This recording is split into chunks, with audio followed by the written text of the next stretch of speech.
मेरे गुरु महेश्वर शिव को मेरा प्रणाम है।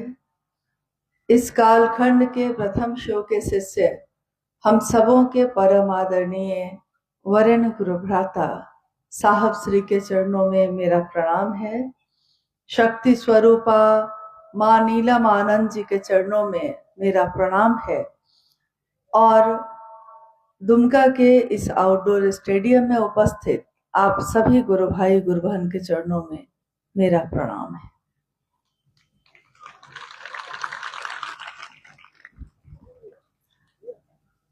महागुरु महादेव की दया से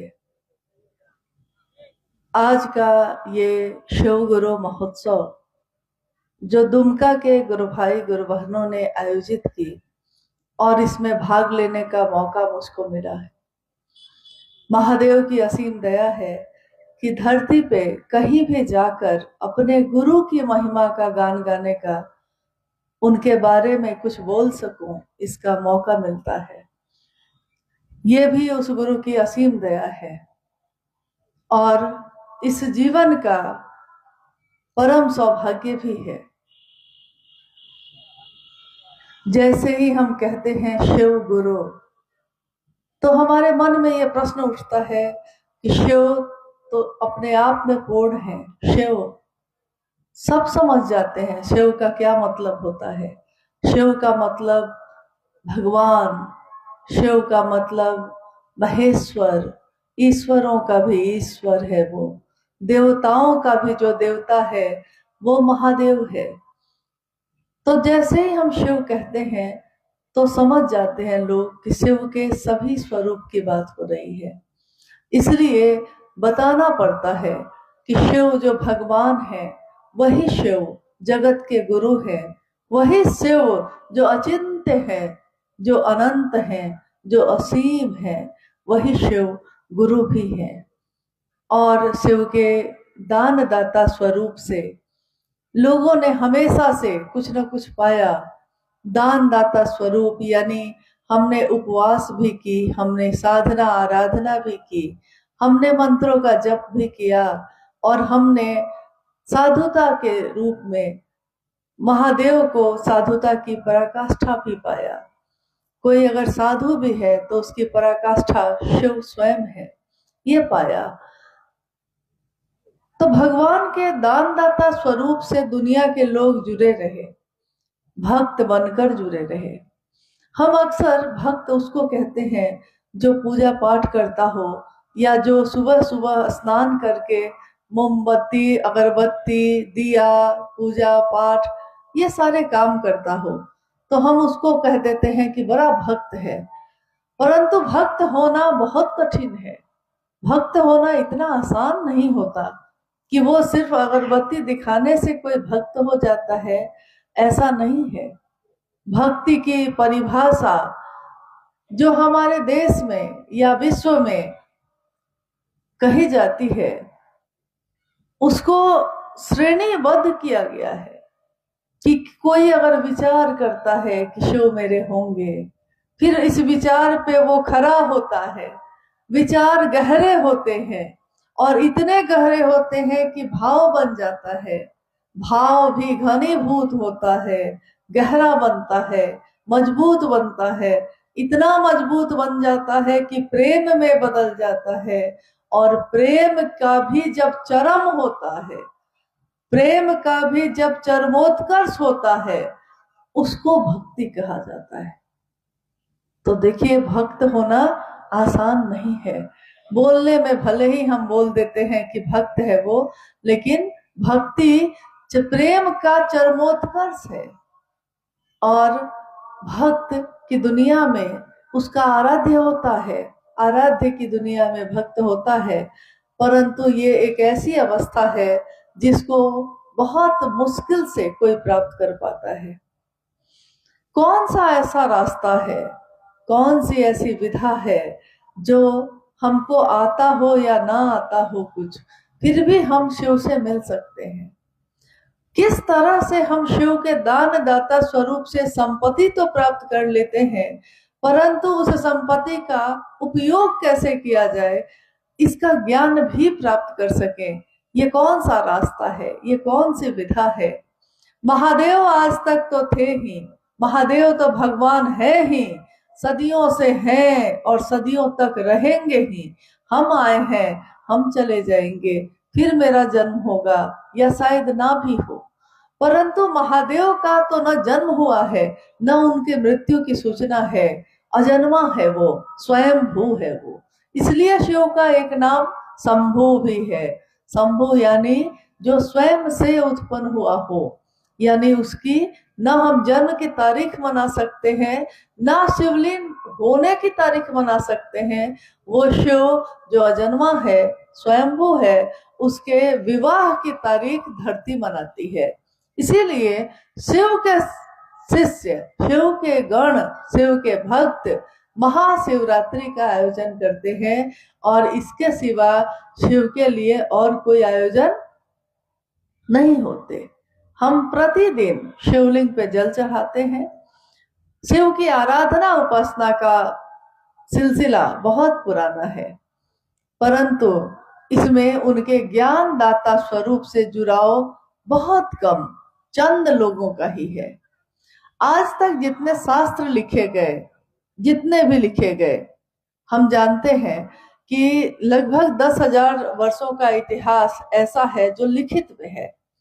जब सिंधु घाटी सभ्यता पनपी थी, तो उसकी खुदाई में वो सभ्यता जब नष्ट हो गई, तो उसकी खुदाई में एक ऐसी मिट्टी की तस्वीर सामने आई जिसमें शिव का प्रतीक बना हुआ था।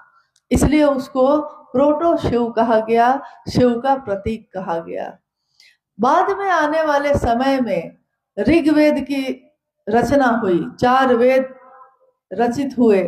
चारों वेदों में ऋग्वेद जो पहला सबसे प्राचीन वेद है, उसमें सबसे पहले शिव के रुद्र स्वरूप की अभ्यर्थना है। शिव का रुद्र स्वरूप आगे चलकर शिव, शंकर, त्रयंबक, यजुर्वेद आते आते बहुत सारे नामों से प्रचलित हो गया, पशुपति और भगवान शिव के रूप में। पहले जब लोग आदि मानव थे और उनको नहीं पता था कि कैसे घर बनाया जाता है, कैसे भोजन बनाया जाता है, आज हम आप जानते हैं। लेकिन कभी इंसान ऐसा भी था जब उसको पता नहीं था कि आग कैसे जलाई जाती है, तो वो जंगलों में ही रहता था, बिना कपड़ों के, बिना भोजन के, कंदमूल खाकर अपना गुजारा कर रहा था।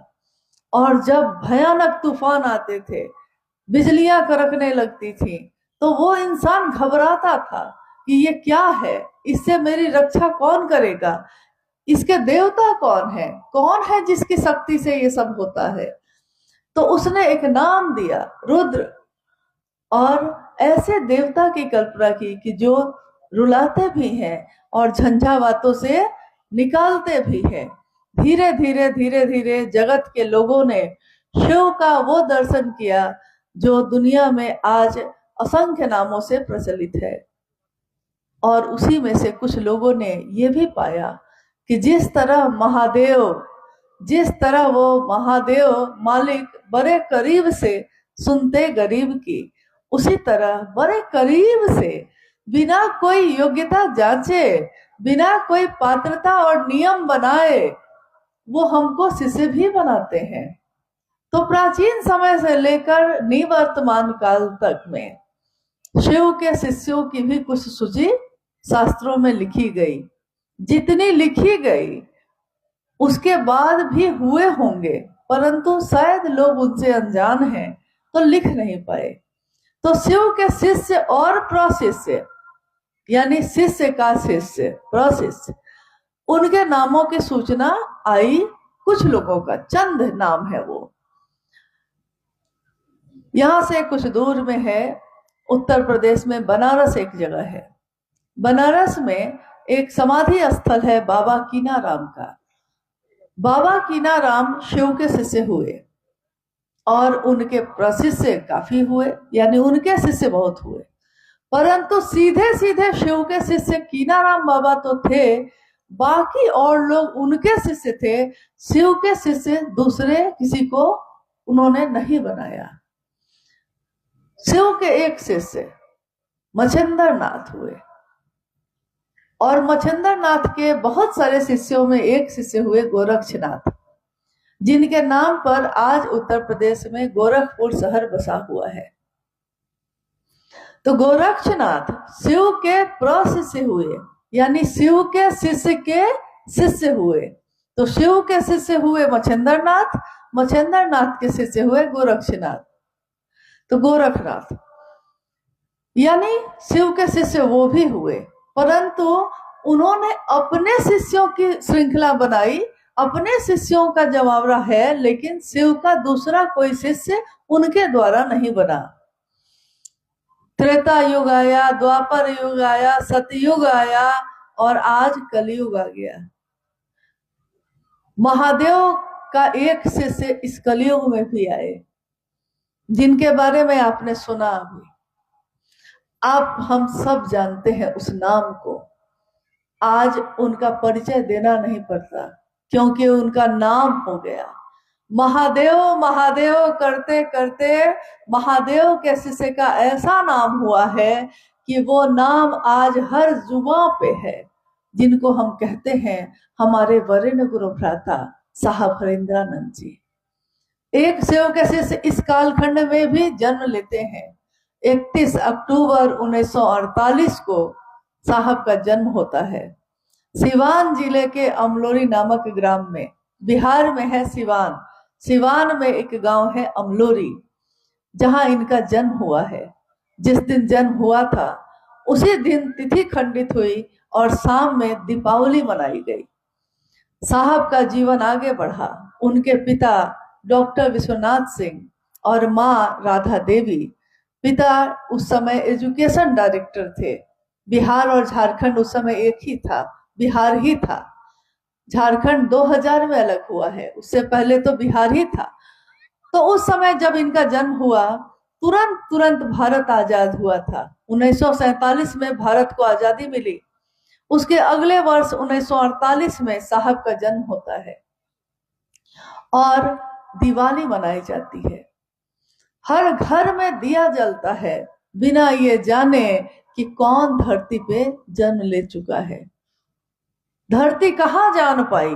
धरती पे तो ऐसे ऐसे लोग आए जो भगवान कहकर पूजित हुए। भगवान राम आए, भगवान कृष्ण आए, सबका अवतरण शरीर में ही तो हुआ। लेकिन जब हुआ तो धरती के लोग कहाँ जान सके थे। उस दिन भी जब हुआ तो धरती के लोगों को क्या पता कि आने वाले समय में क्या होने वाला है। वो धीरे धीरे बड़े होते हैं और 12 वर्ष की आयु में जब 13वें वर्ष में वो प्रवेश ही करने वाले हैं, उस समय उनके घर में एक ऐसी घटना होती है जिन्होंने उनके जीवन की दशा और दिशा को बदल दिया। साहब उस समय जमुई में अपने पिता के घर में हैं और जमुई में उनके पिता के केबिन में, उस कक्ष में, उस कमरे में जब वो जाते हैं तो वो देखते हैं कि एक व्यक्ति, एक तांत्रिक बैठा हुआ है और वो अपनी बाईं बाह पे कोई कागज रगड़ रहा है। उस पे शब्द उभर कर आ जा रहे हैं। इनको लगा कि ये कौन है जो यहाँ ऐसे आए हैं। तो पता करते हैं। पिताजी कहते हैं जाइए, आप यहाँ से जाइए। सरस्वती पूजा का दिन था, चंदा का पैसा लेने गए थे। पिताजी से चंदा का पैसा लिया और चले आए, स्कूल चले गए। लौट के आए, पता चला वो शिक्षक थे जो अब घर में रहेंगे और अब बालक हरिंद्रानंद जी को पढ़ाएंगे भी। तो प्रतिदिन अब शाम की कक्षा शुरू हो गई। प्रतिदिन शाम में वो साहब को पढ़ा रहे हैं और पढ़ाने से पहले शाम में जब वो बैठे हैं तो वो बालक हरिंद्रानंद जी से कहते हैं कि खरीका लाइए। वो खरीका लाते हैं, लेकिन अनमने मन से, बिना मन के, चूंकि गुस्से में गए हैं। तो खरीका नीम का होता है, आम का होता है, लेकिन उन्होंने क्या किया कि जो झाड़ू रखा हुआ था नारियल का, भींगा हुआ, आंगन धुलाया था उससे भींगा हुआ था, उसी में से तोड़कर उनको लाकर दे देते हैं और मास्टर साहब समझ जाते हैं कि बौद्ध धर्म की धरती है ये, बहुत सारे धर्म, बहुत सारी धाराएं आई हैं। उसमें एक जैन संप्रदाय हुआ, वो बना ही था इस बात पे कि एक गुरु हुए उसके। एक बार क्या हुआ कि एक व्यक्ति गरीब शरीफ एकदम आया और उसने कहा कि मैं आपका शिष्य बनना चाहता हूँ। गुरु उस समय बहुत भीड़ में थे, बहुत सारे शिष्यों ने घेर रखा था उनको। तो गुरु ने कहा कि अभी जाओ ना, बाद में आना। लेकिन वो खड़ा रहा, बार बार कहता रहा कि मैं आपका शिष्य बनना चाहता हूं, आदेश करिए। अंत में गुरु ने थक कर सोचा कि पीछा तो छोड़ेगा नहीं, तो उन्होंने कहा कि ऐसा करो कि जाओ, उस आंगन में धान रखा हुआ है, धान कुटो। शिष्य चला गया और आश्रम बड़ा था, काफी शिष्य थे। तो इतनी भीड़ भाड़ में फिर गुरु को याद ही नहीं आई उस शिष्य की। कुछ बरस बीत गए और गुरु अब वृद्ध हो गए, तो उन्होंने सारे शिष्यों को बुलाया और कहा कि मैंने आज तक तुमको जो पढ़ाया है, सिखाया है, उसमें से सबसे सुंदर चीज जो तुमने सीखी है वो इस बोर्ड पे लिखो। सारे शिष्य आकर जिसके मन में जो चीज सबसे ज्यादा भारी थी लिखने लगे। जब सारे लोग लिख चुके, गुरु ने पूछा कि सारे शिष्य लिख चुके, कोई बचा तो नहीं, कोई छूट तो नहीं गया? तो एक शिष्य ने कहा कि एक छूटा हुआ है। कौन? तो जी कुछ बरस पहले आया था, तो आपने उसको कहा था धान कूटो जाकर, और वो आज भी धान कूट रहा है।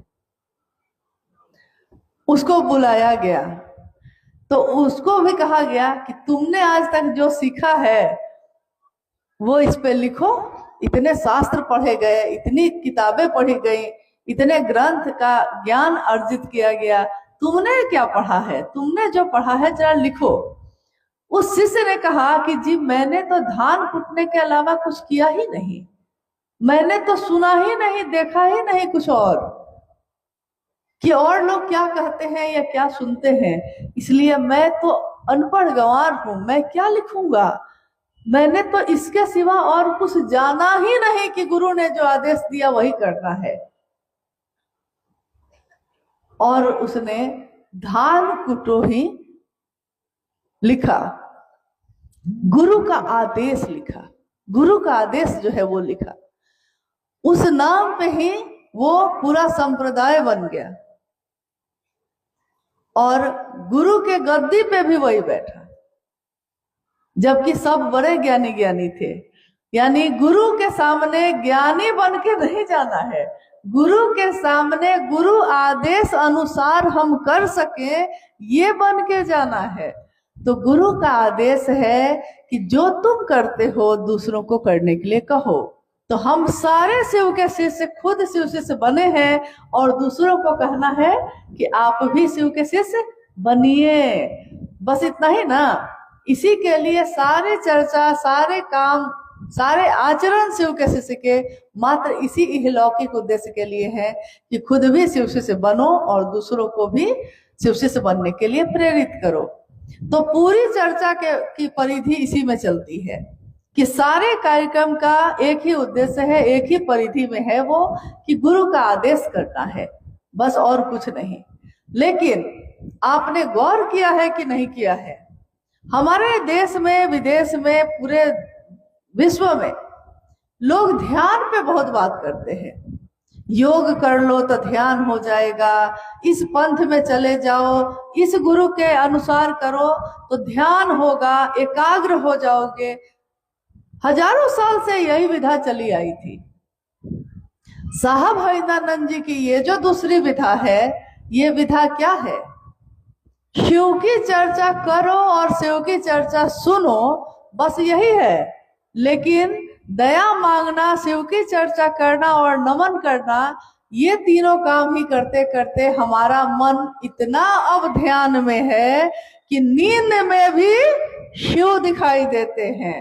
आंख खुलती है तो शिव का ही ध्यान होता है, आंख बंद होती है तो शिव का ही ध्यान होता है। ध्यान की अनुपम विधा है ये दूसरा सूत्र। शिव की शिष्यता, शिव की चर्चा, शिव की चर्चा ध्यान की अनुपम विधा है। सारे योग, सारे कर्म, तंत्र मंत्र यंत्र, सारी चीजों की परिधि इसी परिधि के अंदर है, इससे बाहर कुछ भी नहीं है। तो हमने क्या छोड़ा? घर छोड़ दिया, गृहस्थी छोड़ी है, बाल बच्चों को छोड़ा है, खेत में खेती लगाना छोड़ा है, कुछ भी नहीं छोड़ा है।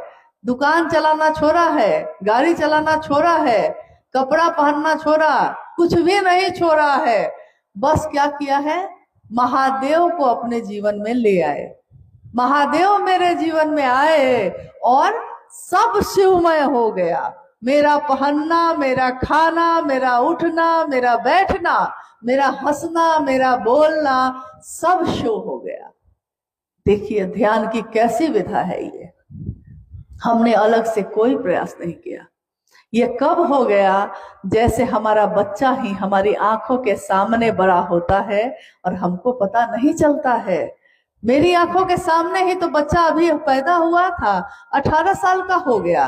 दिन रात तो देखा है आपने अपनी आंखों से, कहाँ पता चला बउआ बड़ा कैसे हो गया? पौधा लगाया था छोटा सा, इतना विशाल पेड़ बन गया, कहाँ पैदा पता चला कि कैसे ये पेड़ बड़ा हो गया? इन आंखों से सूक्ष्म चीजों की जो बढ़त है वो दिखाई नहीं देती। तो हमारे दिल में जो सूक्ष्म चीज बढ़ रही है, गहरी हो रही है, महादेव का भाव जो गहरा हो रहा है, वो इन आंखों से दुनिया को दिखाई नहीं देती। दुनिया को दिखाई देती है इस चीज से कि शिव के शिष्य का आचरण क्या है, उसकी बोली कैसी है। वाणी ऐसी बोली है कि मन का आपा खोए, औरों को शीतल करे आप भी शीतल होए। ऐसी बोली क्यों नहीं बोलते? क्योंकि महादेव की बोली तो करुणा की बोली है। गुरु अपने शिष्य को अपने जैसा बनाते हैं, तो जब शिव गुरु होंगे तो शिष्यों को क्या बनाएंगे? अपने जैसा बनाएंगे। तो शिव की शिष्यता का दूसरा सूत्र, ध्यान हटता ही नहीं है। अब शिव ही ध्यान में है, बाकी चीजें हल्की हो गई हैं और महादेव भारी हो गए हैं। अगर तराजू लेकर भी बैठिएगा तो दुनिया की सारी चीज एक पलड़े पे रख दीजिए और बस महादेव को एक पलड़े पे रख दीजिए। मेरा महादेव जो है उसको रखिए और देखिए कि पलड़ा किसका भारी है? किसका भारी है? महादेव का। हाँ, तीसरा सूत्र यानी महादेव को प्रणाम करना, ये हम क्यों करते हैं? शिष्यता के भावांतरण के लिए तीसरा सूत्र है। शिष्यता का भावांतरण, भावांतरण का अर्थ होता है ये बात जो अभी तक मेरे विचार में थी, ये विचार, ये जो हमको सूचना मिली है कि शिव गुरु हैं, हम भी बन सकते हैं, ये विचार है, टूट सकते हैं। परंतु अगर ये टिका रह गया, अगर विचार एक ही दिशा में घनीभूत होते रहे, अगर विचार एक ही दिशा में एकाग्र होता रहा, चलता रहा लगातार, तो वो भाव में बदल जाता है। भाव भी अगर गहरा होता गया तो प्रेम में बदल जाता है। विचार, भाव, प्रेम तीनों मन की ही अवस्था है। जैसे पानी की अवस्था होती है वाष्प, भाप, पानी और बर्फ, पानी की ही अवस्था है, वैसे ही मन की अवस्था है विचार, भाव और प्रेम। जब यह प्रेम में बदल जाए, इसके लिए शिष्यता के भावांतरण के लिए विचार घनीभूत होकर भाव बन जाए, मेरा शिष्य भाव बन जाए, इसके लिए महादेव को बार बार प्रणाम करिए। प्रणाम का अर्थ ही होता है अपने शरीर को, अपने मन को झुकाना। प्रणाम कैसे करते हैं हम लोग? या तो पांव छू के करते हैं, या तो हाथ जोड़ के करते हैं, या तो पूरा साष्टांग लेट कर करते हैं।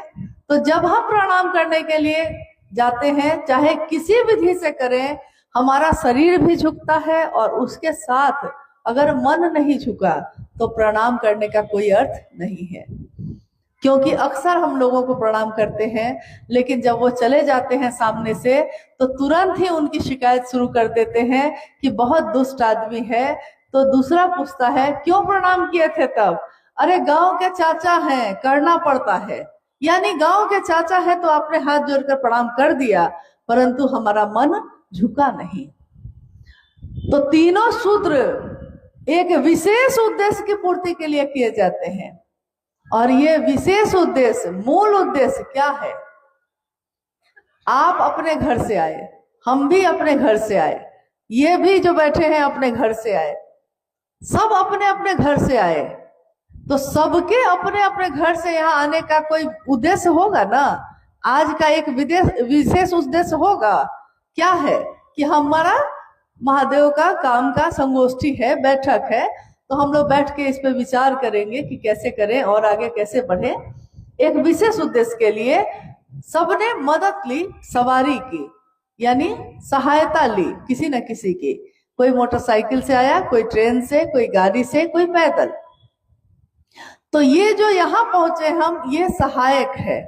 सहायक है मतलब मदद ली हमने, सवारी की मदद ली, सहायता ली, परंतु पहुंचना हमको कहाँ था? यहाँ। तो जब हम तीनों सूत्रों की मदद लेते हैं, तीनों सूत्रों की सहायता लेते हैं, सहायक क्रिया है ये कहते हैं। तो मूल क्रिया क्या है? किस मूल क्रिया के लिए हम ये तीनों काम करते हैं? सब कोई कर रहे हैं, बरसों बरस से कर रहे हैं, लेकिन बिना ये जाने कर रहे हैं कि इसको करके क्या होगा। क्या मशीन की तरह कर रहे हैं? सब कर रहे हैं, इसलिए हम कर रहे हैं कि जानकर करेंगे कि इसका परिणाम क्या होगा। शिव का शिष्य का अस्थाई शिष्य भाव हो जाए। शिष्यानुभूति में एक पंक्ति साहब ने लिखी है, पूरी शिष्यानुभूति में एक ही चीज के लिए लिखी है कि अनिवार्य हो जाए। अनिवार्य क्या है? अनिवार्य का अर्थ जरूरी है, इसके बिना काम नहीं चलेगा। अस्थाई शिष्य भाव हो जाना, शिष्य का अस्थाई शिष्य भाव हो जाना ही इन तीनों कामों को करने का उद्देश्य है। और जिस दिन अस्थाई हो जाएगा उसके बाद हम तीनों सूत्र करेंगे कि नहीं? तब भी करेंगे, क्योंकि साइकिल चलाने के लिए, सीखने के लिए जो तरीका अपनाया जाता है, साइकिल सीख लेने के बाद भी तरीका वही रहता है, चलाने का तरीका नहीं बदलता है। अब तीनों सूत्र महादेव के लिए कृतज्ञता ज्ञापित करती है कि नहीं?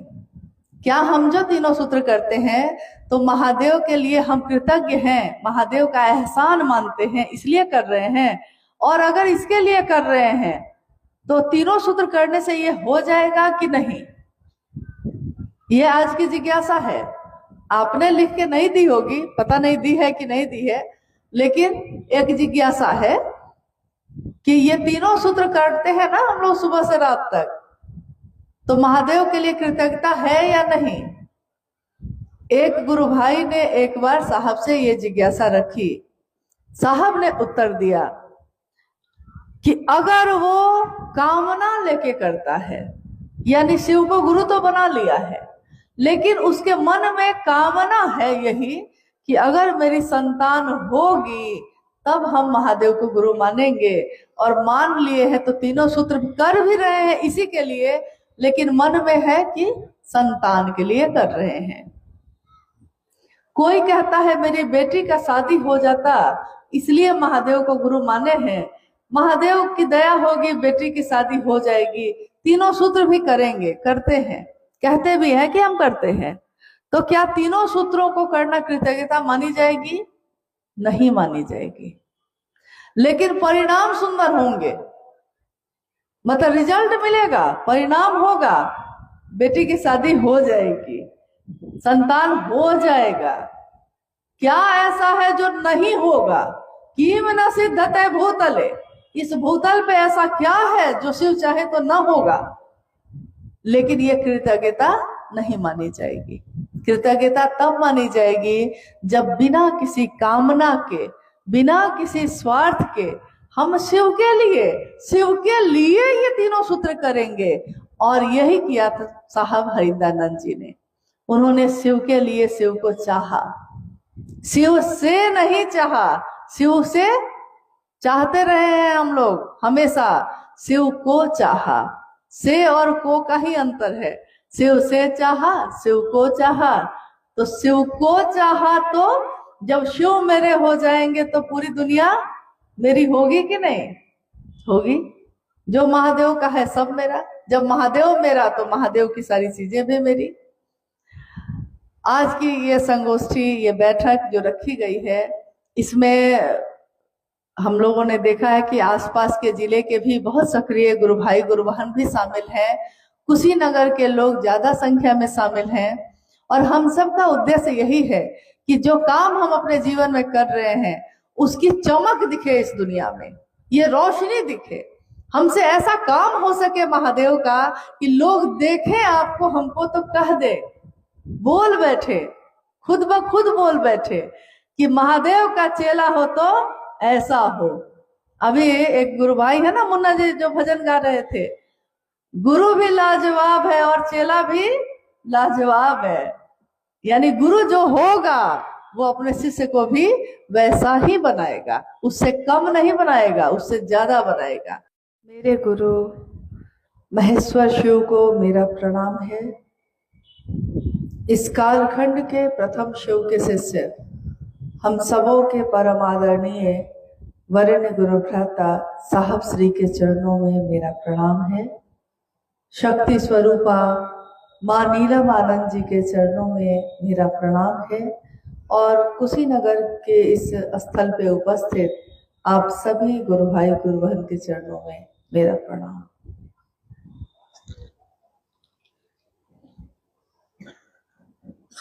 हम सबका सौभाग्य है कि आज अपने गुरु शिव के कार्य के निमित्त यात्रा के क्रम में कुशीनगर के इस स्थल पे आप सभी से मुलाकात हो रही है, भेंट हो रही है। महागुरु महादेव, जिनको इस दुनिया ने अनेक उपाधियों से विभूषित किया है, जितने भी धरती का जितना भी कोना है, कण कण है उसका, आकाश है, क्षितिज है, चांद है, तारे हैं, यह धरती है, इस धरती के चर अचर सब के सब शिव ही है।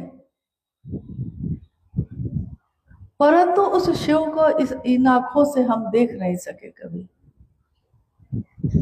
महसूस करते रहे, कभी देख न सके। हजारों साल का इतिहास जो उपलब्ध है वो बताता है कि शिव को कभी रुद्र मानकर, कभी तीनों लोकों का ईश्वर मानकर, कभी त्रयंबक के रूप में, कभी नटराज के रूप में, कभी महाकाल के रूप में, कभी महायोगेश्वर के रूप में दुनिया के लोगों ने पूजा है। जिसने जैसा जाना उसने वही नाम दे दिया। शिव तो एक ही है, हमारी दृष्टि उनको जैसा देखती है हम उनको वही नाम दे देते हैं। वो शिव एक ही है, हम शिव ना हो पाए, वो शिव ही हमारे जैसा हो जाता है। दुनिया में ज्ञान की इतनी धारा आई, ज्ञान जिसके बारे में अभी थोड़ी देर पहले भी अनु भैया कह रहे थे अपनी चर्चा में कि रावण इतना बड़ा भक्त था, ज्ञान नहीं मांगा तो सब कुछ विनष्ट हो गया, सब विध्वंस हो गया। यानी अपने जीवन में एक इंसान को, खासकर इंसान को ज्ञान की जरूरत पड़ती है, हर काम के लिए पड़ती है। बच्चा जब पैदा होता है अपनी माँ को पहचानने के लिए भी उसको ज्ञान की जरूरत है। अगर उसका दिमाग काम नहीं करेगा तो वो अपने माता पिता को भी नहीं पहचानता। हर कदम पे ज्ञान की जरूरत पड़ती है। हम अपने से छोटों से भी ज्ञान लेते हैं। अभी आप देखिएगा कि हर हाथ में मोबाइल है, मोबाइल फोन है। अक्सर हम नहीं जानते कि उससे कैसे काम लिया जाता है, कैसे खोला जाता है, कैसे बात की जाती है, तो हम अपने घर के बच्चों से भी पूछ लेते हैं, बउआ जरा बताओ कि फोन लगाना है कैसे लगाए, फोटो खींचना है कैसे खींचा जाता है। यानी हम छोटे से छोटे बच्चे से भी जगत का ज्ञान लेने के लिए संकोच नहीं करते हैं, उससे पूछ बैठते हैं और सीख भी लेते हैं। इससे में हमारा अहंकार आहत नहीं होता, हमारा अहंकार इससे घायल नहीं होता कि हम जगत की चीजों के लिए उम्र में किस स्तर का कोई है, लेकिन जैसे ही आध्यात्मिक ज्ञान की बात होती है तो हमारी आंखें आकलन करती हैं कि अरे ये बताएगा मुझको, जिसको पढ़ने लिखने नहीं आता, जिसने कभी शास्त्रों का अध्ययन नहीं किया है, जिसने कभी साधुओं की संगति नहीं की, वो मुझको क्या बताएगा। लेकिन महादेव का ज्ञान उतरता है तब शास्त्र आरेखित होते हैं, और महादेव का ज्ञान तो किसी में उतर सकता है, वो भेद नहीं करते।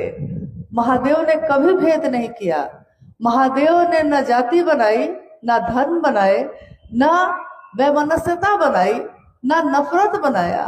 महादेव ने तो करुणा की बरसात की, महादेव ने तो सबको एक जैसा बनाया, मानव का मानव से प्रेम करना सिखाया। हम आकर भूल बैठे। हम जब महादेव को भूल बैठेंगे तब हम धर्म बनाएंगे, तब हम संप्रदाय बनाएंगे, तब हम बांटना शुरू करेंगे, जातियों में भी जातियों में, कुल में, गोत्र में, नक्षत्र में, देश में, राज्य में, जिला में, यानी क्षेत्रों में भी।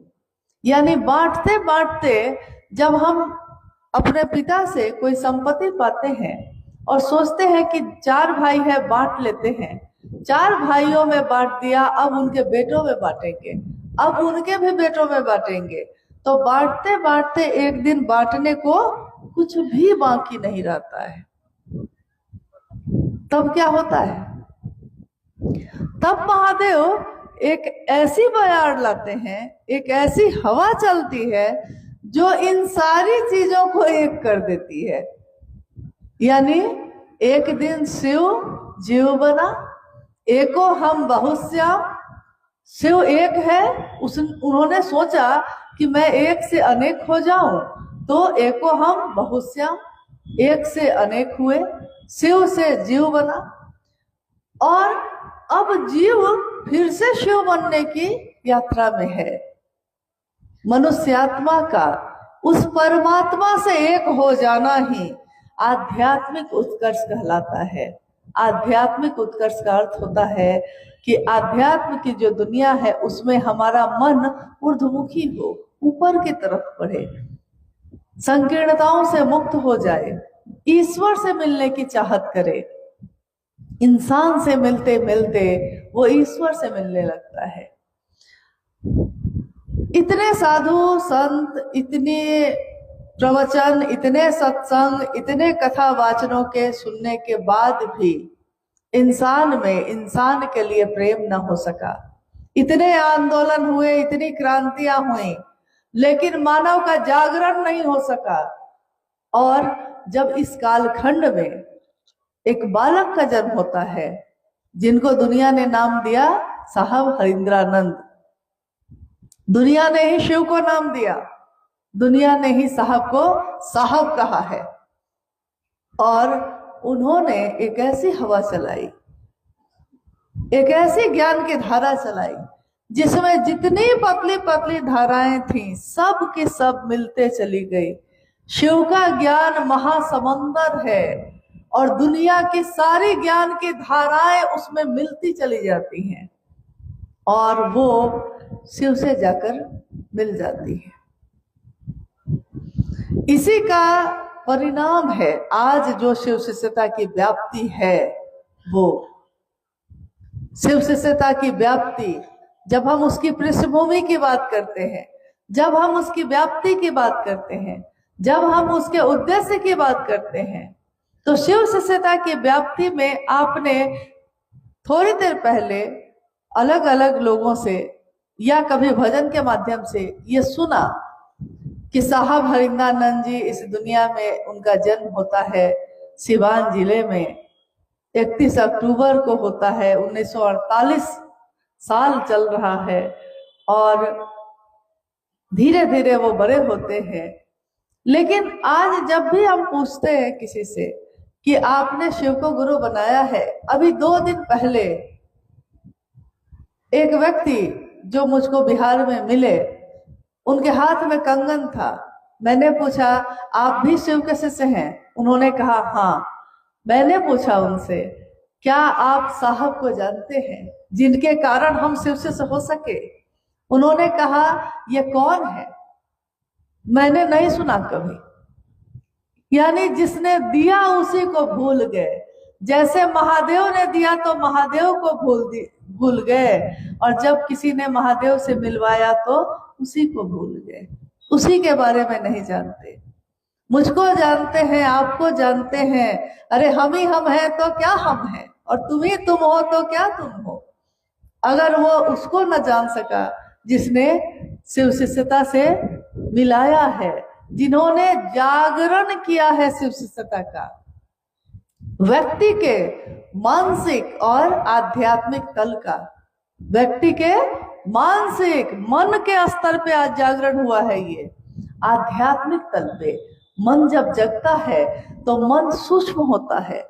सूक्ष्माति सूक्ष्म सत्ता से मिलने के लिए सूक्ष्म चीजों से ही मिला जा सकता है। महादेव से मिलने के लिए भाव स्तर पे ही संपर्क हो सकता है। महादेव को गुरु बनाने के लिए विश्वास या अविश्वास दोनों चलेगा, परंतु अगर हम चाहते हैं जुड़ाव हो जाए, एक रिश्ता बन जाए, तो ये रिश्ता बनाने के लिए भाव जरूरी है। ये भाव होगा कैसे? क्योंकि अभी आपने लगातार सुना कि 3 सूत्रों के बारे में सुना। 3 सूत्र करते क्या है? ये 3 सूत्र हमको करना क्यों है? किसके कहने से कर रहे हैं और इसका परिणाम क्या होगा? थोड़ा आइए हम लोग उस पर रोशनी डालते हैं, जितना भर मेरा सामर्थ्य है, क्योंकि सामर्थ्य महादेव का असीम है, हमारी आपकी सीमा है। उसके आगे समझना होगा तो महादेव से ही संपर्क करना होगा। जितना भर हम लोगों ने साहब और दीदी से जाना है उतना भर बताने की कोशिश करते हैं। जब साहब ने देखा कि शिव जगह है और दुनिया सोई है, तो साहब के मन में एक आध्यात्मिक आह्लाद पैदा हुआ। आध्यात्मिक आह्लाद का अर्थ होता है जो दिल में पैदा हो, खुशी पैदा हो गई है दिल में, आह्लाद, आनंद, और इस आनंद में वो इतना डूब गए हैं कि वो चाहते हैं कि दुनिया का हर व्यक्ति इसमें डूब जाए। ये चाह रहे हैं साहब। चाहत देखिए क्या है, शिव के लिए शिव को चाहना, यह है चाहत उनकी। और जब आध्यात्मिक आह्लाद पैदा हुआ तो उन्होंने देखा कि दुनिया के लोग तो महादेव के लिए सोए हुए हैं, लोगों के दिल में महादेव है, महादेव का बीज है, परंतु वो बीज चुपचाप एक कोने में पड़ा हुआ है। सबके दिल में भाव प्रकट है, लेकिन किसके लिए? सबके दिल के भाव प्रकट है, मेरा पति, मेरी पत्नी। पति का भाव है, पत्नी का भाव है, मेरी माँ, मेरे पिता, यहाँ पुत्र का भाव है, पुत्री का भाव है, मेरा भाई, बहन का या भाई का भाव प्रकट है, दुश्मन, मेरा दुश्मन, दुश्मन का भाव भी प्रकट है, मेरा मित्र है, मित्रता का भाव भी प्रकट है। तो साहब श्री देख रहे हैं कि ये इंसान जो है, इंसानों की ये जो दुनिया है, इसमें दुनिया के, जगत के सारे भाव प्रकट हैं, परंतु शिव के लिए कोई भाव प्रकट नहीं है। तो उन्होंने देखा कि आखिर ये शिव का भाव कहाँ छिप के बैठा है जो प्रकट नहीं हो रहा। उन्होंने अपने जीवन की अनुभूति से, जिसमें सिंहेश्वर मधेपुरा में महादेव ने मात्र उनके इतना कहने से कि बुढ़ऊ इज्जत रखी है, प्रसाद ग्रहण कर लिया, तो साहब ने कहा कि महादेव की दया ही सब कुछ है।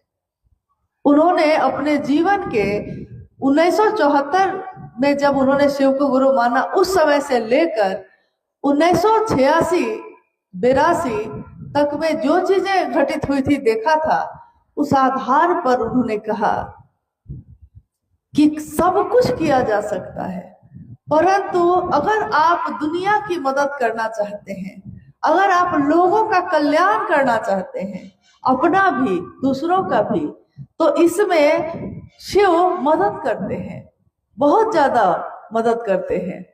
तो उन्होंने पहला सूत्र बनाया। पहला सूत्र क्या है? सबको ही को पता है। पहला सूत्र क्या है, जिसमें हम क्या बोलते हैं? मन ही मन अपने गुरु शिव से हम बोलते हैं। क्या बोलते हैं? दया मांगना बोलते हैं, बस इतना ही बोलते हैं। कभी भी पूरी की पूरी बात सुनिए, कभी भी पूरी बात समझिए। पहले सूत्र में हम क्या बोलते हैं? बोलिए आप लोग, क्या बोलते हैं? मन ही मन की बात हो रही है, तो मन ही मन आप हम कहते हैं, हे शिव, आप मेरे गुरु हैं, मैं आपका शिष्य हूं, मुझ शिष्य पर दया कर दीजिए। यही कहते हैं।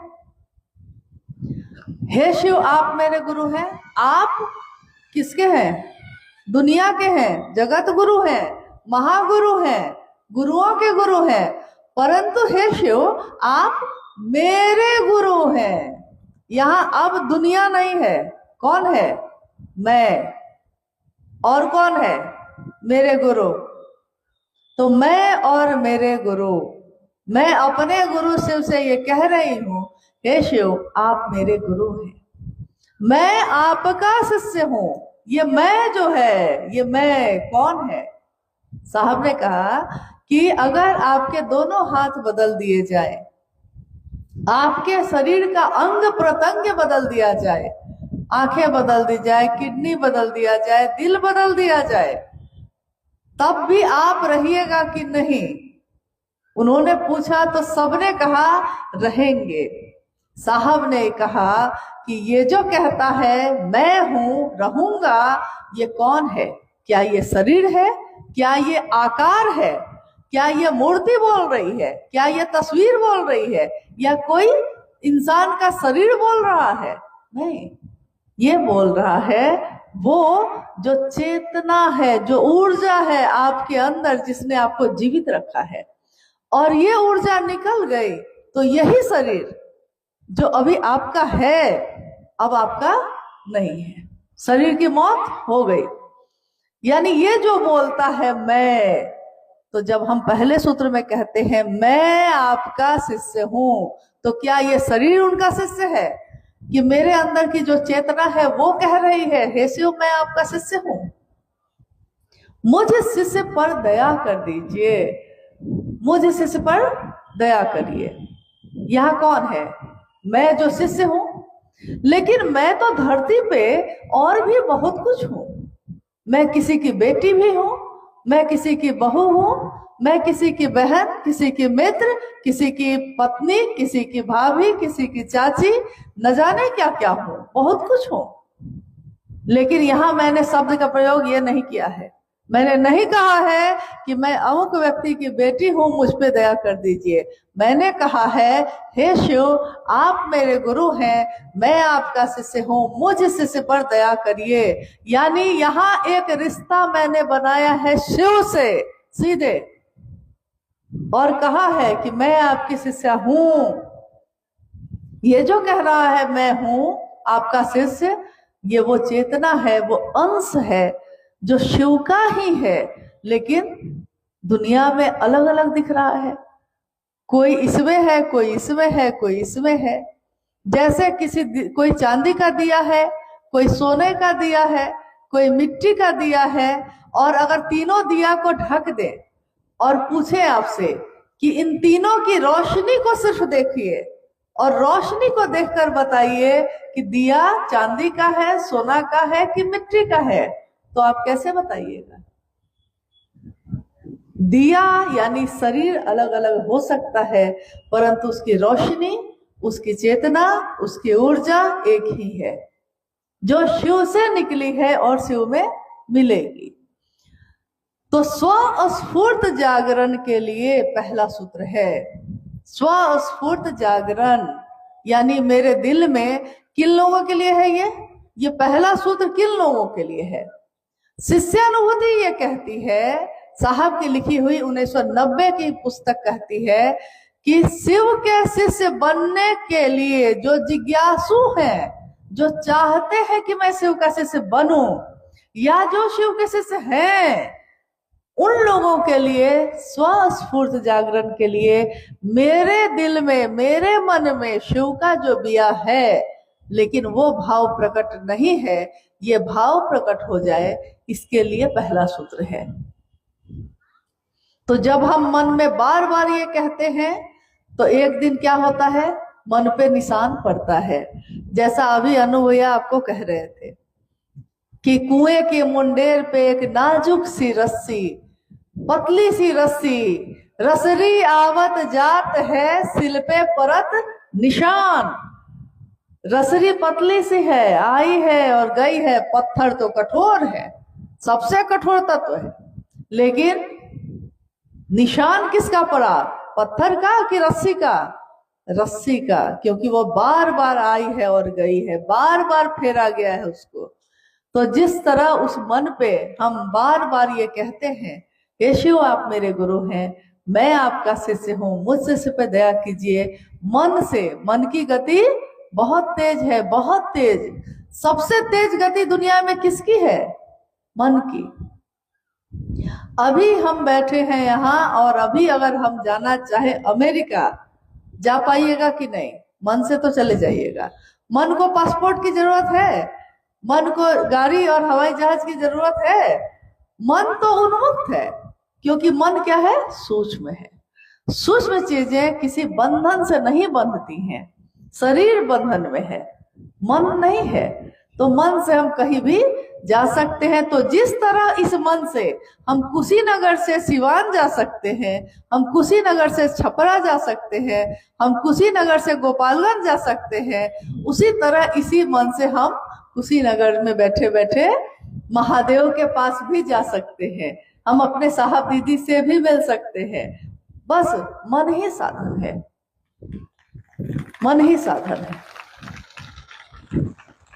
तो इसका परिणाम, पहले सूत्र का परिणाम क्या है? उसका परिणाम, उसका रिजल्ट ये है कि मेरे मन में क्या होता है? शिव का भाव, शिव के शिष्य का भाव क्या हुआ? अब प्रकट हो गया। प्रकट हो गया, इससे पहले तो नहीं था प्रकट। जब प्रकट हो गया तब हम कर रहे हैं शिव की बात, यानी शिव की चर्चा। दूसरा सूत्र, गुरु आदेशित कर्म। 1986 में बेगूसराय की धरती पे साहब के मन ने सुना था उस आवाज को। उन्होंने कहा कि कान सुनते हैं, लेकिन मैंने तो, मेरे मन ने सुना है। क्या? कि जो तुम करते हो तुम दूसरों को करने के लिए नहीं कहते। और एक लंबी बातचीत चलती है, उसका परिणाम है दूसरा सूत्र, गुरु का आदेश। गुरु आदेशित कर्म। गुरु का आदेश ही शिष्यों के जीवन की आधार भूमि है, शिष्य का जीवन ही है उस पे। गुरु ने जो आदेश दिया है वही शिष्य का धर्म भी है, वही शिष्य का कर्म भी है। गुरु आदेशित कितने उदाहरण हैं, कितनी कहानियां, आज आप आए, मेरे जन्मदिन की बधाई देने आए आप। इधर घूमने की जरूरत नहीं है, मैं आगे रहने की मानसिकता में नहीं रहता, मैं पीछे रहना चाहता हूँ और पीछे से ही आवाज देता रहूंगा, बढ़े चले जवान तुम बढ़े चलो।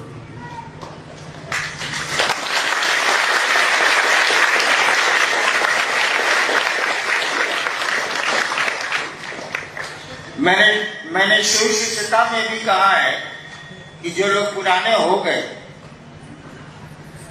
वो पीछे से आए और लोगों को उत्साहित करें, प्रेरित करें शिव गुरु की ओर। लेकिन मेरी बात अब सुनता कौन है? बूढ़ा हो गया हूं। ये सीनियर लोग आपके आगे खड़े हो जाते हैं, आपका रास्ता भी बंद कर देते हैं। मैं न खड़ा होऊंगा, मैं आपको पीछे से पकड़ के लेता चलूंगा, आगे आप रहेंगे, पीछे मैं रहूंगा। अमूमन देखिएगा यहाँ जो सीनियर लोग हैं आपके आगे खड़े हो जाएंगे। अब आगे कोई खड़ा होगा तो आप चलेंगे कैसे, बताइए तो जरा। वो शिव के लिए आपके लिए रास्ता नहीं छोड़ते, वो खुद ही खड़े हो जाते हैं। और जहां तक मेरे जन्मदिन का सवाल है, इसको संकल्प दिवस के रूप में मनाइए। अपने संकल्प को प्रगाढ़ कीजिए, अपने संकल्प को एक निश्चय में बदलिए। वैसे संकल्प का अर्थ ही होता है निश्चय, कि हम शिव का कार्य करेंगे, हम लोगों को शिव गुरु से जोड़ेंगे।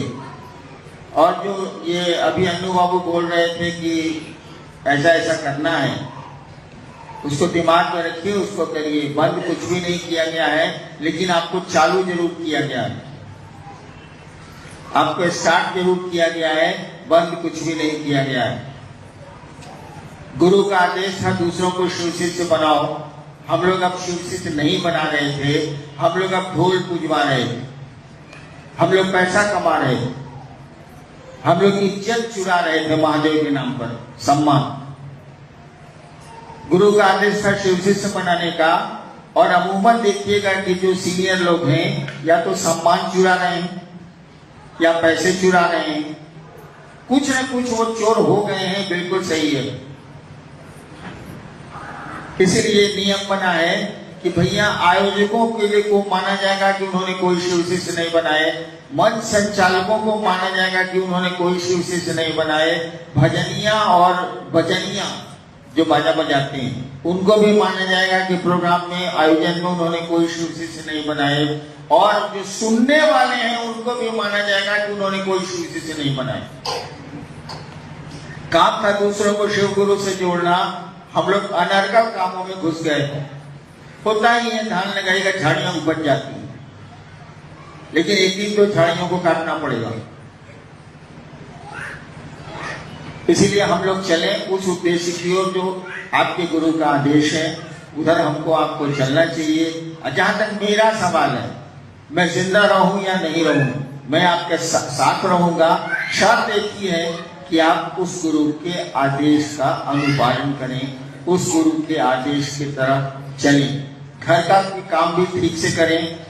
जो घर का काम ठीक से नहीं कर सकता है वो महादेव का काम भी ठीक से नहीं कर सकता है। मैंने कहा था जो खुद का काम नहीं कर सकता है वह खुदा का भी काम नहीं कर सकता है। इसीलिए घर के प्रति भी सचेत होइए।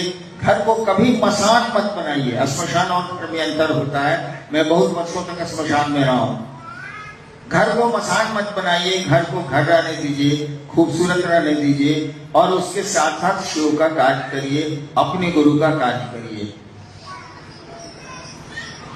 और ये जो झाड़ियां उग गई हैं, धीरे धीरे हम लोग उसको काटने की कोशिश कर रहे हैं कि सही फसल सामने आए। हम लोग तो कोशिश कर रहे हैं, लेकिन आप कोशिश मत करिएगा। कहीं एक आदमी से पूछेगा तो बोलेगा कि हाँ हम शिव शिष्य नहीं बनाए, एक आदमी से पूछेगा वो बोलेगा कि हम शिव शिष्य बनाए हैं, एक आदमी से पूछेगा तीसरे से वो कहेगा हम कोशिश कर रहे हैं। ये सारे कुछ नहीं कर रहे हैं। जो बोलते हैं कि हम कोशिश कर रहे हैं वो कुछ नहीं करते हैं, वो झूठ बोलते हैं। नहीं बनाया वो भी सच बोल रहा है, जिसने बनाया वो भी सच बोल रहा है। और जो बोलता है कि हम कोशिश कर रहे हैं, समझिए सारा बहुत बड़ा कमीना है। आध्यात्म के क्षेत्र में सारा कोशिश तो कितना साल से कर रहा है। एक आदमी से आपने कहा कि धान लगाओ खेत में, वो कह रहा है कोशिश कर रहे हैं। आप फसल देख रहे हैं कि अब खेत काटे, कौन कोशिश हो रही है भाई? इसीलिए कोशिश नहीं करनी है, काम करना है। सोचना नहीं है, काम करना है। सोचने के लिए तो तय ही है कि क्या करना है, लोगों को शिव गुरु से जोड़ना। आप आगे चले, मैं आपके पीछे हूं, हमेशा रहूंगा, लेकिन आगे नहीं खड़ा होऊंगा, क्योंकि आपका रास्ता बहुत लंबा है। मंजिल बहुत दूर है, शिव आपकी गंतव्य है, शिव आपकी मंजिल है, आपको शिव के पास जाना है। कोई आदमी आपके आगे खड़ा हो जाएगा, वो कितना हो सीनियर का नहीं हो, मैं ही खुद क्यों नहीं हूँ, आपका रास्ता बंद हो जाएगा। किसी को अधिकार नहीं है कि एक शिव शिष्य और उसके गुरु शिव के बीच में अपने को खड़ा कर ले। हम लोगों की बड़ी बुरी आदत है कि हम लोग खड़ा कर लेते हैं अपने को। और अमूमन सारे सीनियर्स की ये बीमारी है, जिसको सीनियर आप कहते हैं। इस कागज में तो सीनियर की व्याख्या की गई है जिसका 3 साल हो गया। बीमारी है कि वो आप पर हुकूमत करते हैं, आपकी समीक्षा करते हैं, आपको सहयोग नहीं देते, मदद नहीं करते। उनकी हुकूमत चलती है, हुकूमत को बंद होना चाहिए। और कम से कम आप आध्यात्मिक पुरुष हैं, आपको एक शिष्य और एक गुरु के बीच में खड़ा नहीं होना चाहिए। आप पीछे से मदद कर दीजिए, बगल से मदद कर दीजिए उसकी, अगर कर सकते हैं तो, और उसको आगे बढ़ने। चलिए, आप लोगों ने मेरे जन्मदिन पर यहाँ आकर धन्यवाद दिया, बधाइयाँ दी। मैं आपको धन्यवाद दूं क्या, मुझको थोड़ा खराब लग रहा। अपनों को धन्यवाद दिया नहीं जाता। चलिए, मैं आपको साधुवाद देता हूं और अपने गुरु शिव से ये कामना करता हूं कि वो आपके जीवन को सुखद बनाए, सुंदर बनाए और शिवमय बनाए। कोशिश जारी रहेगी, हम लोग अब करेंगे। अब हम लोग कोशिश नहीं करेंगे, अब हम लोग करेंगे। प्रणाम।